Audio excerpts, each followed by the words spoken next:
নমস্কাৰ আপোনালোকে চাই আছে নলেজ হাউস আসাম ইয়াৰ আগৰ ভিডিঅ'টোত আপোনালোকৰ পৰা যথেষ্টখিনি মৰম পাইছো আশা ৰাখিম এই ভিডিঅ'টো আপোনালোকে আদৰি ল'ব পূৰ্বৰ ভিডিঅ'সমূহৰ দৰে আজিও লৈ আহিছো অসম জিকেৰ কেতবোৰ অতি প্ৰয়োজনীয় প্ৰশ্ন তেনে বলক পলম নকৰি ভিডিঅ'টো আমি আৰম্ভ কৰো প্ৰথম প্ৰশ্ন আছে ভাৰতৰ প্ৰথম নোবেল বঁটা কোনে লাভ কৰিছিল ইয়াৰ অপচন আছে মহাত্মা গান্ধী ৰবীন্দ্ৰনাথ ঠাকুৰ বীৰেন্দ্ৰ কুমাৰ ভট্টাচাৰ্য আৰু অপচন ডি আছে মামনি ৰয়ছম গোস্বামী ইয়াৰ শুদ্ধ উত্তৰটো হ'ব অপচন বি অৰ্থাৎ ৰবীন্দ্ৰনাথ ঠাকুৰ নেক্সট প্ৰশ্ন ৰাষ্ট্ৰীয় মহাকাশ দিৱস কেতিয়া পালন কৰা হ'ব অপচন আছে 24 আগষ্ট 25 আগষ্ট 23 আগষ্ট আৰু 22 আগষ্ট আমি সকলোৱে জানো কেইদিনমান আগতে ভাৰতৰ প্ৰধানমন্ত্ৰী নৰেন্দ্ৰ মোদী ডাঙৰীয়াই 23 আগষ্ট তাৰিখটো ৰাষ্ট্ৰীয় মহাকাশ দিৱস হিচাপে পালন কৰা হ'ব বুলি ঘোষণা কৰে গতিকে ইয়াৰ শুদ্ধ উত্তৰটো হ'ব অপচন সি নেক্সট প্ৰশ্ন কোনখন দেশ চন্দ্ৰত গৈ পোৱা নাই অপচন আছে ভাৰত চীন জাৰ্মানী আৰু USA এতিয়ালৈকে কেৱল 4খন দেশে চন্দ্ৰত গৈ পাইছে আৰু ইয়াৰ ভিতৰত সোভিয়েট ৰাছিয়াও আছে কেৱল জাৰ্মানী অৰ্থাৎ অপচন সি টো হ'ব শুদ্ধ উত্তৰ জাৰ্মানী চন্দ্ৰত এতিয়ালৈকে গৈ পোৱা নাই নেক্সট প্ৰশ্ন ব্ৰিক্স অধিৱেশন 2023 ক'ত হৈছিল ইয়াৰ অপচন আছে দক্ষিণ আফ্ৰিকা কোৰিয়া ব্ৰাজিল আৰু অপচন ডি আছে চীন খুব কেইদিনমান আগতে ব্ৰিক্স অধিৱেশন হৈ গৈছে আৰু খুবেই আহিব পৰা চান্স আছে ইয়াৰ শুদ্ধ উত্তৰটো হ'ব অপচন এ দক্ষিণ আফ্ৰিকাত ব্ৰিক্স অধিৱেশন হৈছিল বন্ধু-বান্ধৱীসকল বহুত কষ্টৰে এটা ভিডিঅ' বনোৱা হয় যদি ভাল পায় চেনেলটো ছাবস্ক্ৰাইব কৰি ল'ব আমি ইয়াৰ নেক্সট ভিডিঅ'সমূহতো প্ৰশ্ন দিয়াৰ চেষ্টা কৰিম নেক্সট প্ৰশ্ন ব্ৰহ্মপুত্ৰৰ ৱাৰ্ড বুলি কাক কোৱা হয় অপচন আছে খগেন মহন্ত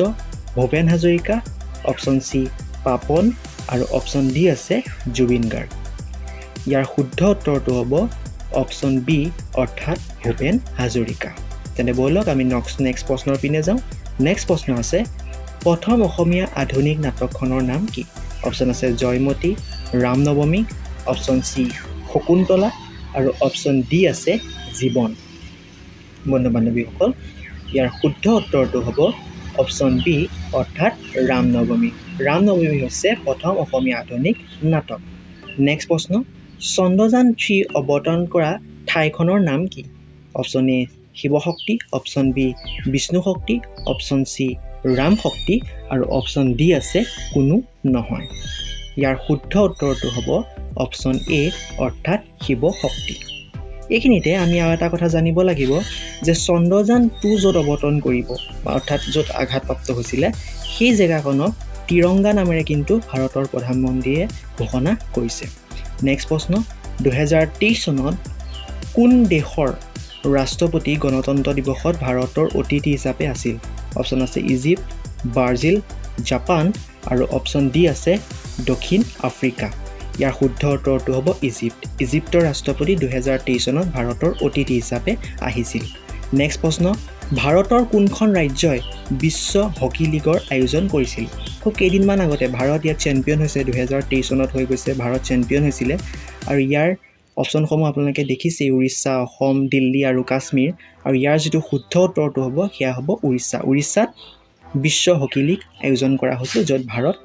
জয়যুক্ত হৈছিল মালয়েছিয়াক পৰাস্ত কৰি ভাৰতে জয়লাভ কৰিছিল নেক্সট প্ৰশ্ন ভাৰতত ইণ্টাৰনেট সেৱা কেতিয়া আৰম্ভ হৈছিল অপচন 1993 চন 1994 চন 1995 চন আৰু অপচন ডি আছে 1996 চন ইয়াৰ যিটো শুদ্ধ উত্তৰ সেই শুদ্ধ উত্তৰটো হ'ব অপচন চি অৰ্থাৎ 1995 চন